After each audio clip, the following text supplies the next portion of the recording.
นี่คือประสบการณ์จริงจากผู้ที่รับประทานสุดยอดสมุนไพรเจเฮิร์บฮัลโหลจ้าสบายดีเจ้าสบายดีเบอร์ฟอยังน้อ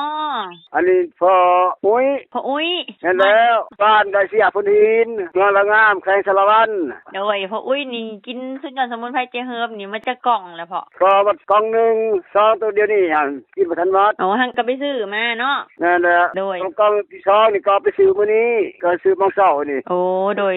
ก่อนพ่อสิกินสุดยอดสมุนไพรเจเฮิร์บนั่นแต่ก่อนอีพ่อเป็นพยาธิหยังพ่อเป็นเบาหวานแล้วก็เป็นมึนเป็นรอยในต้นในโต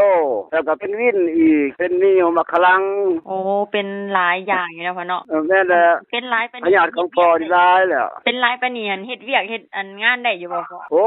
พอได้เฮ็ดแล้วเดี๋ยวนี้พอได้ไปเฮ็ดอยากเฮ็ดงานน้ำมูลน้ำดูน้ำเต้าแล้วเดี๋ยวนี้โอ้แต่ก่อนนี้ไปบ่ได้เลยบ่พ่อโอ้ยเพราะว่าพ่ออยากเว้าดีฟังพ่อสิเว้าให้ฟังแต่ก่อนนี่ไปได้ก็จนว่าซักไปถึงเท่าแล้วลูกเอ้ยเดี๋ยวนี้ก็พอไปพอมาอยู่เดี๋ยวนี้ก็พอเฮ็ดอยากงานได้น้ำดูน้ำเต้าพอได้ไปผูกงัวผูกควายได้ของเดียวนี่ไปผูกงัวผูกควายก็ได้เนาะเดี๋ยวนี้เนาะได้ลูกเอ้ยถือว่าดีขึ้นกว่าเก่าหลายบ่พ่อเดี๋ยวนี้ไปได้แต่พ่อก็ยัง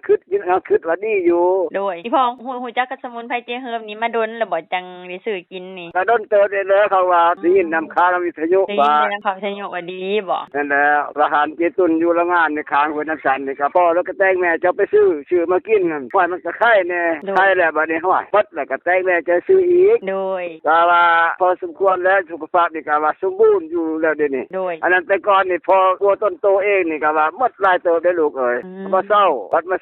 อย่างตัวนี้บ่พอก็ว่าดีใจไปได้เติบแล้วโดยโอ้ยพอดีใจลูกก็ดีใจนำแม่นแล้วพอได้ก็แต่ก่อนพ่อนี่บ่เห็นหุงปานใดได้ลูกเอ้ยเดี๋ยวนี้ก็หอดเบิ่งก็แจ้งได้เดี๋ยวนี้โดยโอ้ยถือว่าดีได้นี่พ่อก็ดีใจไปได้เติบแล้วลูกเอ้ยนี่ก็สิพาแม่เจ้ากินน้ำเด้มีกินมาท้องๆนี่แล้วบัดนี้กินมาท้องๆอีกให้แม่เจ้ากินน้ำอีกเดี๋ยวนี้แม่เพิ่นเป็นหยังนี่บักครั้งคือกันเจ็บแนวโดยกินโลดพ่อกินโลดเด้อก็กินมื้อกล่องนึงก็ฮู้สุดยอดสมุนไพรเจเฮิร์บสุดยอดสมุนไพรเจเฮิร์บของแท้มีขายเฉพาะตัวแทนจำหน่ายของห้างสบายดีช็อปเท่านั้นโทร020